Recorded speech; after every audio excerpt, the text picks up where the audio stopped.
Business owner ആണോ? നിങ്ങളുടെ സമയം എങ്ങനെയാണ് മാനേജ് ചെയ്യുന്നത്? ടൈം മാനേജ് ചെയ്യാനും വർക്ക് ലൈഫ് ബാലൻസ് നിലനിർത്താനുമുള്ള ചില ടിപ്പുകൾ നോക്കാം. ആദ്യമായിട്ട്, സ്മാർട്ട് ബിസിനസ് ഓണർമാർക്ക് സമയം മാനേജ് ചെയ്യുക എന്നത് ഒരു വലിയ വെല്ലുവിളിയാണ്. അവരുടെ ബിസിനസ്, കുടുംബം, സ്വകാര്യ ജീവിതം എന്നിവയ്ക്കിടയിൽ ബാലൻസ് നിലനിർത്താൻ പലപ്പോഴും ബുദ്ധിമുട്ടാണ്. അപ്പം നമുക്കതിന് വേണ്ട കുറച്ച് സഹായകരമായിട്ടുള്ള ടിപ്പുകൾ നോക്കാം.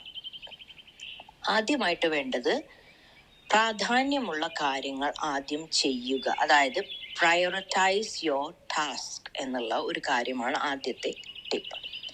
ഏറ്റവും പ്രാധാന്യമുള്ള കാര്യങ്ങളുടെ ഒരു ലിസ്റ്റ് തയ്യാറാക്കുക. ശേഷം അതിനനുസരിച്ച് പ്ലാൻ ചെയ്യുക. പ്ലാൻ തയ്യാറാക്കാനും നടത്താനും എക്സൽ സോഫ്റ്റ്വെയർ ഉപയോഗിക്കാം. അപ്പം എക്സൽ സോഫ്റ്റ്വെയർ എങ്ങനെയാണ് ഉപയോഗിക്കേണ്ടത് എന്നുള്ളതൊക്കെ യൂട്യൂബിലൊക്കെ നോക്കി കഴിഞ്ഞ് കഴിഞ്ഞാൽ നിങ്ങൾക്ക് പഠിക്കാവുന്നതേ ഉള്ളൂ. ഒരു ദിവസം ആരംഭിക്കുന്നതിന് മുമ്പ് തന്നെ നമ്മുടെ ഏറ്റവും പ്രധാനപ്പെട്ട കാര്യങ്ങളുടെ ലിസ്റ്റ് നമ്മൾ തയ്യാറാക്കിയിരിക്കണം. ഇത് നമ്മളുടെ ഫോക്കസ് നിലനിർത്താനും പ്രധാനപ്പെട്ട കാര്യങ്ങൾ വേഗത്തിൽ ചെയ്തു തീർക്കാനും നമ്മളെ സഹായിക്കും. ദെൻ 80/20 റൂൾ എന്നുള്ളതാണ്. അതായത് ഏറ്റവും പ്രധാനപ്പെട്ട 20% പ്രവർത്തനങ്ങൾ ആദ്യം ചെയ്യുന്നത് 80% ഫലം നമ്മൾക്ക് നൽകുന്നു.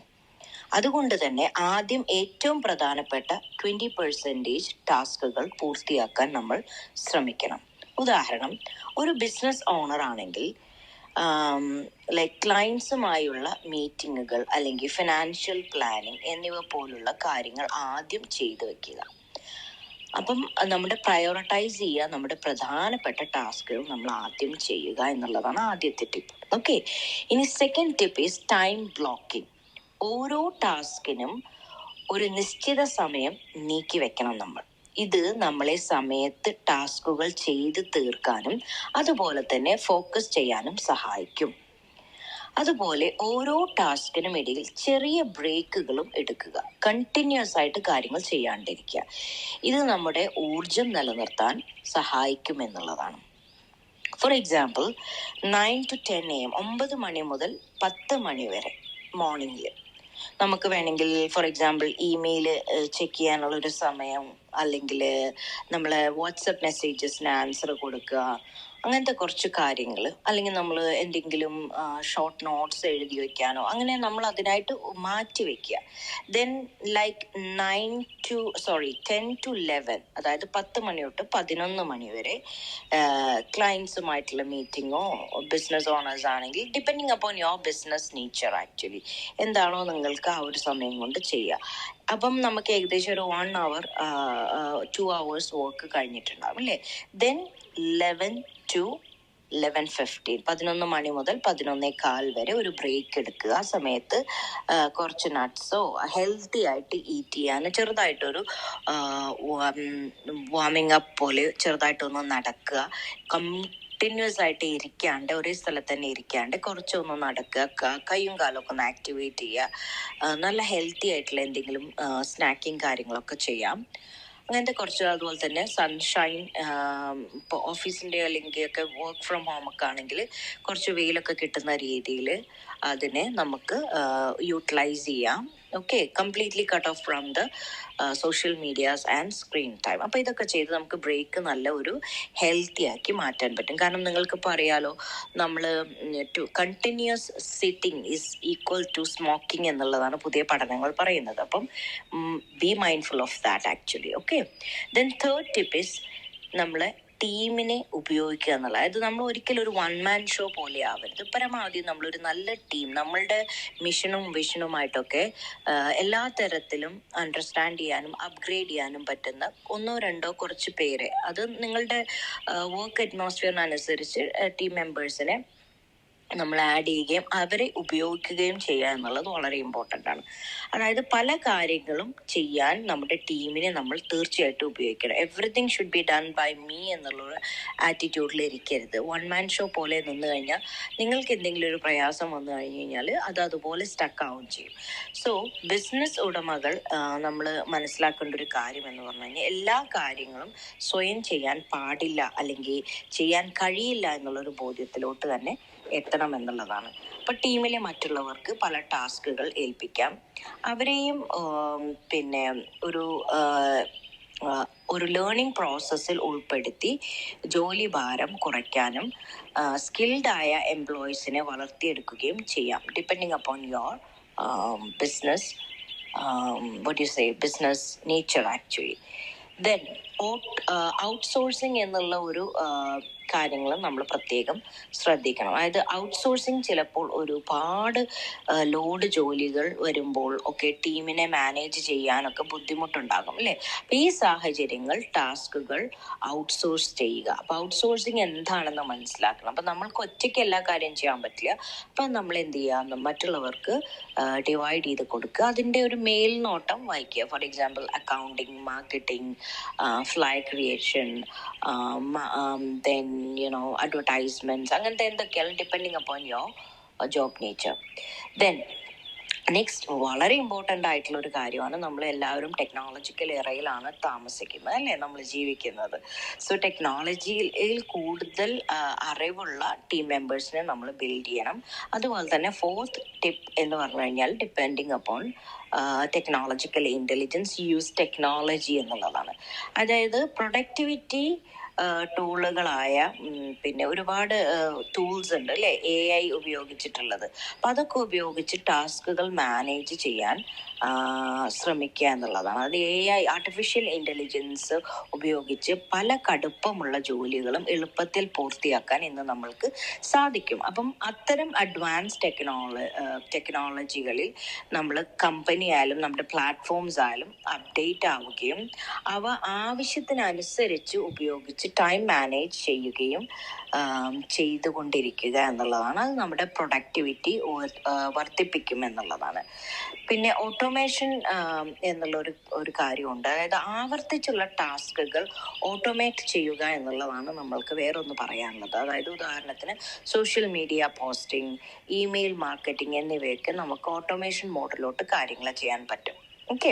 അപ്പം അതിനൊക്കെ വേണ്ട ആൾക്കാരുമായി ബന്ധപ്പെട്ട് അതിനെക്കുറിച്ചൊക്കെ പഠിച്ച് മനസ്സിലാക്കി നിങ്ങളുടെ കാര്യങ്ങൾ എളുപ്പമാക്കുക. ഇനി വരുന്നതാണ് the fifth point is maintain work life balance എന്നുള്ളത്. അതായത് ബിസിനസ് നമുക്കറിയാം അല്ലേ, വളരെ പ്രധാനമായിട്ടുള്ള ഒരു കാര്യമാണെങ്കിലും നമ്മൾക്ക് വേണ്ടി കുറച്ച് പേഴ്സണൽ സമയം മാറ്റി വെക്കേണ്ടത് വളരെ വളരെ ഇമ്പോർട്ടൻ്റ് ആണ്. ഇല്ലെങ്കിൽ നമ്മൾ ആകെ ബേൺ ഔട്ടായി ആകെ ഒരു വല്ലാത്തൊരു മോഡിലോട്ട് പോകും. അപ്പം ഇത് നമ്മളുടെ മെൻ്റൽ ഹെൽത്ത് മെച്ചപ്പെടുത്തുന്നതിലും അതുപോലെ തന്നെ ബിസിനസ്സിൽ മെച്ചപ്പെട്ട തീരുമാനങ്ങൾ എടുക്കുന്നതിലൊക്കെ നമ്മളെ സഹായിക്കുമെന്നുള്ളതാണ് ഈ വർക്ക് ലൈഫ് ബാലൻസ്. അപ്പം നോർമലി നമ്മൾ തുടക്കത്തിലൊരു പ്ലാറ്റ്ഫോം ക്രിയേറ്റ് ചെയ്ത് കഴിഞ്ഞാൽ ആദ്യം തന്നെ 24/7 നമ്മൾ വർക്ക് ചെയ്യാനുള്ളൊരു ശ്രമം നടത്താറുണ്ട്. പക്ഷേ ഗ്രാജ്വലി നിങ്ങൾ ബേൺ ഔട്ട് ആകുകയും നിങ്ങളുടെ ഈ ഒരു പാഷൻ ഒരു വല്ലാത്തൊരു ബുദ്ധിമുട്ടിലോട്ട് നിങ്ങൾ എത്തിക്കുകയൊക്കെ ചെയ്യും. അപ്പം നമ്മൾ ഡെലിബറേറ്റ്ലി നമ്മൾ ഒരു ഡേ ഓഫ് എടുക്കും, അല്ലെങ്കിൽ സാറ്റർഡേ സൺഡേ വർക്ക് ചെയ്യില്ല എന്നുള്ളൊരു നിയമം, ആ സ്കെഡ്യൂൾസ് ഒക്കെ സാറ്റർഡേ സൺഡേ മാറ്റി വെച്ച് നമ്മളെ ഫാമിലി ടൈം ആക്കി മാറ്റുക. അങ്ങനെ വർക്ക് ലൈഫ് ബാലൻസ് വളരെ ഇമ്പോർട്ടൻ്റ് ആണ്. അപ്പോൾ family time is really important എന്നുള്ളതാണ്. ഫൈനലി നമ്മൾ എന്തിനാണ് ബിസിനസ് കൊണ്ട് നടക്കുന്നത്, എന്തിനു വേണ്ടിയിട്ടാണ് നമ്മൾ ഇതൊക്കെ പടുത്തുയർത്തുന്നത്, അല്ലെങ്കിൽ ആർക്ക് വേണ്ടിയിട്ടാണെന്നുള്ളൊരു ക്ലാരിറ്റി ഒക്കെ നിങ്ങൾക്ക് ഉണ്ടായാൽ നിങ്ങൾക്ക് ഇതിനുള്ള ആൻസർ കണ്ടെത്താൻ കഴിയും. അതായത് ഫാമിലി ടൈമാണ് ഒട്ടുമിക്ക ആളുകൾക്കും അത് തന്നെയായിരിക്കും അതിൻ്റെ ഒരു ബാക്ക് ബോൺ എന്ന് പറയുന്നത്. അപ്പം ബിസിനസ് നടത്തുമ്പോൾ പലപ്പോഴും പല സാഹചര്യങ്ങളിലും കൂടുതൽ സമയം ബിസിനസ്സിൽ ചിലവഴിക്കേണ്ടി വന്നേക്കാം നമുക്ക് അല്ലേ. അപ്പം എങ്കിലും നമ്മൾ പരമാവധി ശ്രമിക്കേണ്ട ഒരു കാര്യമാണ് ഇടയ്ക്കുള്ള ഫാമിലി ടൈമിനും നമ്മൾക്ക് ഇഷ്ടപ്പെട്ട കാര്യങ്ങൾ ചെയ്യുന്നതിനും സമയം മാറ്റി വെക്കണം എന്നുള്ള കാര്യം തന്നെയാണ്. ഇനി 6th point is stress management. എന്ത് ചെയ്താലും സ്ട്രെസ് എന്ന് പറഞ്ഞൊരു സംഭവം തീർച്ചയായിട്ടും ഉണ്ടാവും അല്ലേ? അപ്പം സ്ട്രെസ് കൂടുന്നത് നമ്മുടെ മാനസിക ശാരീരിക ബുദ്ധിമുട്ടുകൾ കൂടുന്നതിന് കാരണമാകും. ഫൈനലി നമ്മൾ സമ്പാദിച്ച പണം മുഴുവൻ വല്ല ഹോസ്പിറ്റലുകാരോ ഡോക്ടേഴ്സിനൊക്കെ കൊടുത്ത് നമ്മൾ അവിടെ കീഴടങ്ങേണ്ടി വരും ഫൈനലി. ഓക്കെ, അത് കാരണം അതിൻ്റെ റീസൺ എന്താണ്? വലിയ വലിയ പോസ്റ്റിലിരിക്കുന്ന ആൾക്കാർക്കൊക്കെ പെട്ടെന്ന് അസുഖങ്ങൾ വരികയും ഒന്നല്ലെങ്കിൽ വേറെ എന്തെങ്കിലും ബുദ്ധിമുട്ടുകൾ, ഹാർട്ട് അറ്റാക്ക് അല്ലെങ്കിൽ അങ്ങനത്തെ കുറേ കാര്യങ്ങൾ, അല്ലെങ്കിൽ വേറെ സ്ട്രെസ് റിലേറ്റഡ് ആയിട്ട് വരുന്ന ഒരുപാട് കാര്യങ്ങളാണ്, ക്യാൻസർ എന്ന പോലെ കാര്യങ്ങളൊക്കെ. അപ്പോൾ അവർ എടുക്കുന്ന ജോലിയുടെ ഒരു കാലയളവിൽ അവർ നന്നായിട്ട് സ്ട്രെസ് അനുഭവിച്ചിട്ടുണ്ടാവും. പിന്നെ അതുപോലെ തന്നെ ഫാമിലി ലൈഫ് എൻജോയ് ചെയ്യാതെ ഫുള്ളി അങ്ങോട്ടും ഇങ്ങോട്ടും ഭാര്യയും ഭർത്താവും ഒന്നും കാണാതെ, കുട്ടികൾ കാണാതെ അവരൊക്കെ അവരുടെ റൂമുകളിലും അവരുടെ ഓഫീസ് സ്പേസിലൊക്കെ ഇരുന്ന് ലൈഫ് കഴിഞ്ഞ് റിട്ടയർമെന്റ് ലൈഫിലോട്ടൊക്കെ വരുമ്പം അവർക്ക് ഇതിൻ്റെയൊക്കെ ഒരു ആഫ്റ്റർ മാത്തുകൾ വന്ന് പല പ്രശ്നങ്ങളും നമ്മൾ വളരെ ഇപ്പം നമ്മൾ ഈ ഒരു പ്രൊഫഷനിൽ ഇരിക്കുന്നതുകൊണ്ട് തന്നെ മെൻ്റൽ ഹെൽത്ത് കൗൺസിലർ, സൈക്കോളജിസ്റ്റൊക്കെ ആയിട്ട് വർക്ക് ചെയ്ത ഒരുപാട് ക്ലയൻസിനെ കാണുമ്പോൾ നമ്മൾ ഇത് വളരെ ശക്തമായിട്ട് അവരിൽ കാണുന്ന ഒരു പ്രതിഭാസമാണ് ഈ സ്ട്രെസ് കൊണ്ടുണ്ടാകുന്ന രോഗങ്ങൾ. അപ്പം തീർച്ചയായിട്ടും ഇതിനെ നിങ്ങളെല്ലാവരും സീരിയസ് ആയിട്ട് കാണുക. അത് വളരെ നിങ്ങളുടെ മാനസിക ശാരീരിക ബുദ്ധിമുട്ടുകൾ കൂട്ടുന്നതാണ് ഈ സ്ട്രെസ് എന്നുള്ളത്. ഇത് ബിസിനസ്സിന്റെ വളർച്ചയ്ക്ക് ആവശ്യമായ തീരുമാനങ്ങൾ എടുക്കാൻ പോലും നമുക്ക് സാധിക്കാതെ വരുന്ന ഒരവസ്ഥ ക്രിയേറ്റ് ചെയ്യാറുണ്ട്. കാരണം ബേൺ ഔട്ട് കാരണം, ആങ്സൈറ്റി കാരണം, അങ്ങനത്തെ കുറേ കാരണങ്ങൾ കൊണ്ട് നമുക്കൊരു ക്ലാരിറ്റി കിട്ടാണ്ടാവുകയും ആകെ കൺഫ്യൂസ്ഡ് ആവുകയും ഒന്നിനോടൊരു എൻജോയ്മെന്റ് ഇല്ലാതെയൊക്കെ നമുക്ക് ഫീൽ ചെയ്യാറുണ്ട്. അപ്പം ഇത്തരം സാഹചര്യങ്ങളിൽ നമ്മൾ ചെയ്യേണ്ട ഒരു കാര്യമാണ് മെഡിറ്റേഷൻ ഒക്കെ നമുക്ക് ചെയ്യാം, ബ്രീത്തിങ് എക്സസൈസ് ചെയ്യാം. അപ്പം ഇതെല്ലാം തന്നെ നമ്മുടെ സ്ട്രെസ് കുറയ്ക്കാൻ സഹായിക്കും എന്നുള്ളതാണ്. ഫോർ എക്സാമ്പിൾ, ദിവസം ഒരു 15 മിനിറ്റ് നമുക്ക് എന്ത് ചെയ്യാം, മെഡിറ്റേഷനോ അല്ലെങ്കിൽ ബ്രീത്തിങ് എക്സസൈസോ ഒക്കെ ചെയ്യുക. ഒരു ഹോബി ആയിട്ട് നമ്മൾ നേച്ചറുമായിട്ട് സ്പെൻഡ് ചെയ്യുന്ന ഒരു ഹോബി നിങ്ങൾ തീർച്ചയായിട്ടും ഇൻക്ലൂഡ് ചെയ്യണം. അത് ഗാർഡനിങ് ആവാം, അല്ലെങ്കിൽ ലൈറ്റ് വാക്കിംഗ് ആവാം, ബ്രിസ്ക് വാക്കിംഗ് ഒക്കെ ആവാം കേട്ടോ. ഇനി 7th one is setting goals എന്നുള്ളത്. സ്മാർട്ട് ഗോൾസിനെ കുറിച്ചൊക്കെ എല്ലാവർക്കും അറിയുമെന്ന് വിചാരിക്കുന്നു. അപ്പൊ ലക്ഷ്യങ്ങൾ പ്ലാൻ ചെയ്യുക എന്നുള്ളത് വളരെ ഇമ്പോർട്ടൻ്റ് ആയിട്ടുള്ള ഒരു കാര്യമാണ്. അതായത് ബിസിനസ്സിലേക്കുള്ള നമ്മളുടെ ഓരോ short term and long term goals ആദ്യം പ്ലാൻ ചെയ്യുക. ഓക്കെ, അതായത് ദിവസം ഒരു അതായത് ദിവസം നമ്മൾ എന്ത് ചെയ്യണം, ആഴ്ചയിൽ എന്ത് ചെയ്യണം, മാസത്തിൽ എന്ത് ചെയ്യണം എന്നുള്ള short and long term goals നമുക്ക് നമ്മുടെ ടൈം അനുസരിച്ചുള്ള ലക്ഷ്യങ്ങൾ പ്ലാൻ ചെയ്യാൻ ശ്രമിക്കുക. അത് എഴുതി വെക്കുക. പിന്നീട് ചെറിയ ചെറിയ മാറ്റങ്ങളൊക്കെ വരുത്താം. എന്നിരുന്നാലും നമുക്ക് നല്ലൊരു ക്ലാരിറ്റി ഉണ്ടാവും എന്താണ് ചെയ്യേണ്ടത്. ഫോർ എക്സാമ്പിൾ, ഈ മാസം 10% വരുമാനം വർദ്ധിപ്പിക്കണം എന്ന ലക്ഷ്യം നമുക്കൊന്ന് സെറ്റ് ചെയ്യാൻ വേണമെങ്കിൽ. പിന്നെ സ്മാർട്ട് ബിസിനസ്, അതായത് സ്മാർട്ട് ബിസിനസ് ഓണേഴ്സ് ഉണ്ടാവും അല്ലേ? അപ്പം അവർ സമയം മാനേജ് ചെയ്യുക എന്നത് ഒരു വലിയൊരു വെല്ലുവിളിയാണ് അവർക്ക്, അതായത് ഈ ഓൺലൈൻ റിലേറ്റഡ് ആയിട്ടുള്ള കാര്യങ്ങൾ. അപ്പം ശരിയായ സ്ട്രാറ്റജികൾ നമ്മൾ ഉപയോഗിച്ചാൽ നമുക്കിത് പ്രത്യേകം സാധ്യമാണ് എന്നുള്ളതും, അതുപോലെ തന്നെ പ്രാധാന്യമുള്ള വളരെ ഇമ്പോർട്ടൻ്റ് ആയിട്ടുള്ള കാര്യങ്ങൾ ആദ്യം ചെയ്യുക എന്നതും, സമയം ബ്ലോക്ക് ചെയ്യുക, നമുക്ക് വേണ്ട മീ ടൈം ഒക്കെ ഉൾപ്പെടുത്തിക്കൊണ്ട് സമയം ബ്ലോക്ക് ചെയ്യുക. അതുപോലെ തന്നെ നമ്മളെ കൂടെ നമ്മുടെ മിഷനും വിഷനും ഒക്കെ അറിയുന്ന ടീം മെമ്പേഴ്സിനെ പിന്നെ നമ്മൾ ഉൾപ്പെടുത്തുക, ഉപയോഗിക്കുക, അവരെ റിക്രൂട്ട് ചെയ്യുക. പിന്നെ ടെക്നോളജിക്കൽ ഇൻ്റലിജൻസും അതുപോലെ തന്നെ ആർട്ടിഫിഷ്യൽ ഇൻ്റലിജൻസും ഒക്കെ ഉപയോഗിക്കുക നമ്മുടെ വർക്ക് റിലേറ്റഡ് കാര്യങ്ങൾ എന്നിവ പോലുള്ള ഇത്തരം ടിപ്പുകളൊക്കെ തന്നെ നിങ്ങൾ പാലിച്ചാൽ നമ്മൾക്ക് എന്താണ് സമയം വളരെ ഫലപ്രദമായിട്ട് മാനേജ് ചെയ്യാനും വർക്ക് ലൈഫ് ബാലൻസ് നിലനിർത്താനും കഴിയും എന്നുള്ളതാണ്. Okay, try to implement all these things. Okay, thank U.